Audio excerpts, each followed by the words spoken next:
Ghost in the Machine by Patrick Carman. Sunday, September 19th, 11 a.m.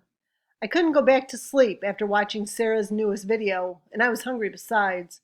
The breakfast smell working its way up the stairs and under my door is tough to ignore, especially on Sunday morning when we actually get a weekly paper and Mom doesn't give me a hard time about drinking coffee. Any other morning she's on my case, but Sunday is a free pass for reasons I don't entirely understand. Have you ever looked across the table, past a plate of scrambled eggs, bacon, and toast, and wondered if you could trust your own parents? I just did. "Where's Henry?" I asked, and then I shoved most of a piece of toast in my mouth and washed it down with coffee. Henry is my dad's best friend who visits from New York for a couple of weeks every year. He's got a complicated past when it comes to the dredge. "Fishing," Dad said. He was staring at the paper, which was on the table next to his plate.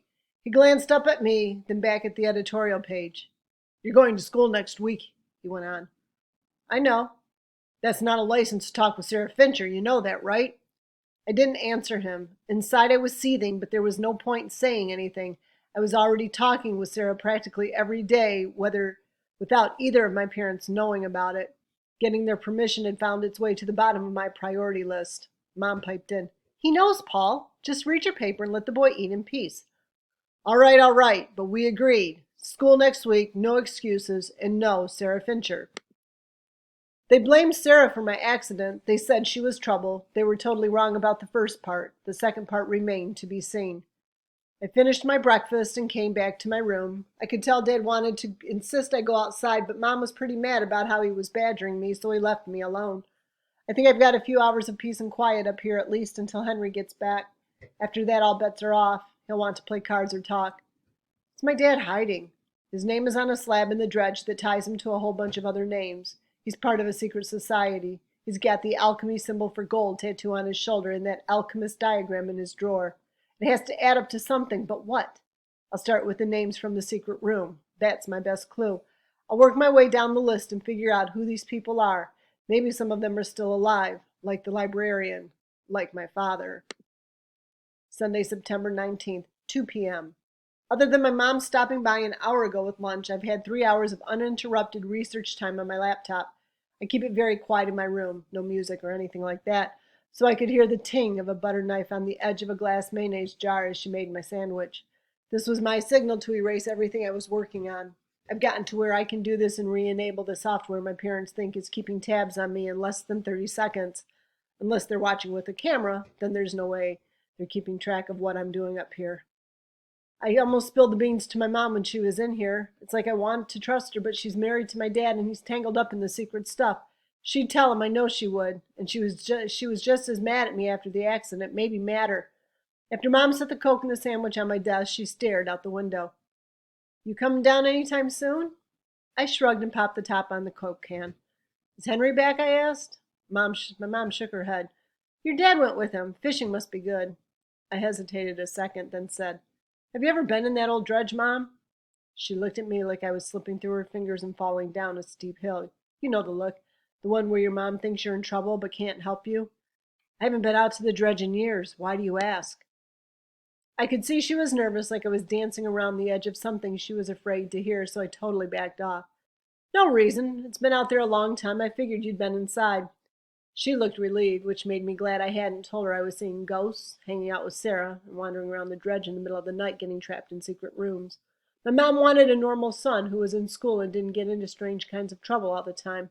I can't really say that I blame her. "Eat your sandwich," she said, and then we talked about something else. It'll make more sense if I explain it later, but we did talk some more.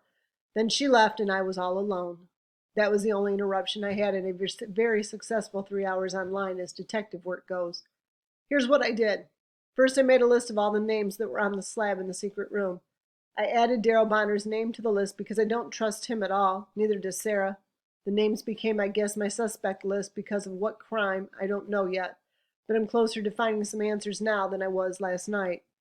This was the list I began with in the order I wanted to investigate them. Joseph Bush, Francis Palmer, Paul McCrae, Gladys Morgan, the Apostle, Dr. Watts, Jordan Hook, Wilson Boyle, Hector Newton, Daryl Bonner.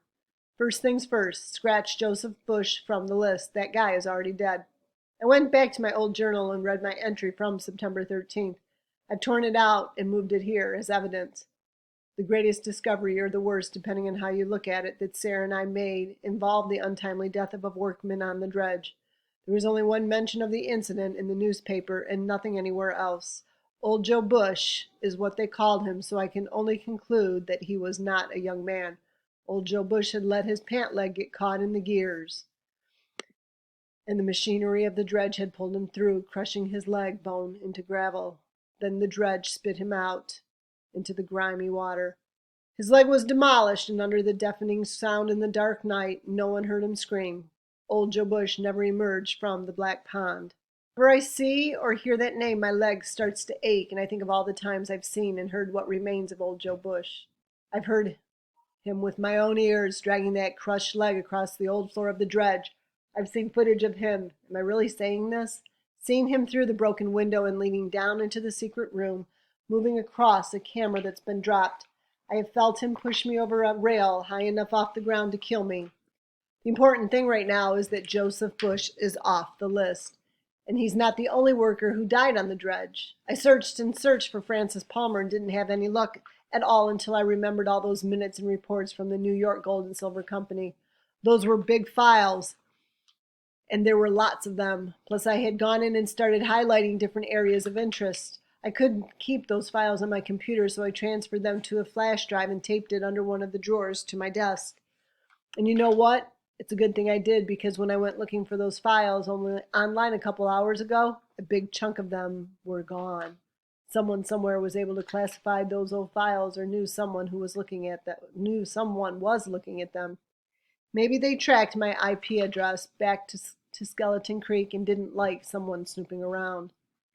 It's not a good sign that things from the past are being hidden away. People only hide reports if they think someone will find something bad in them, which is exactly what I found.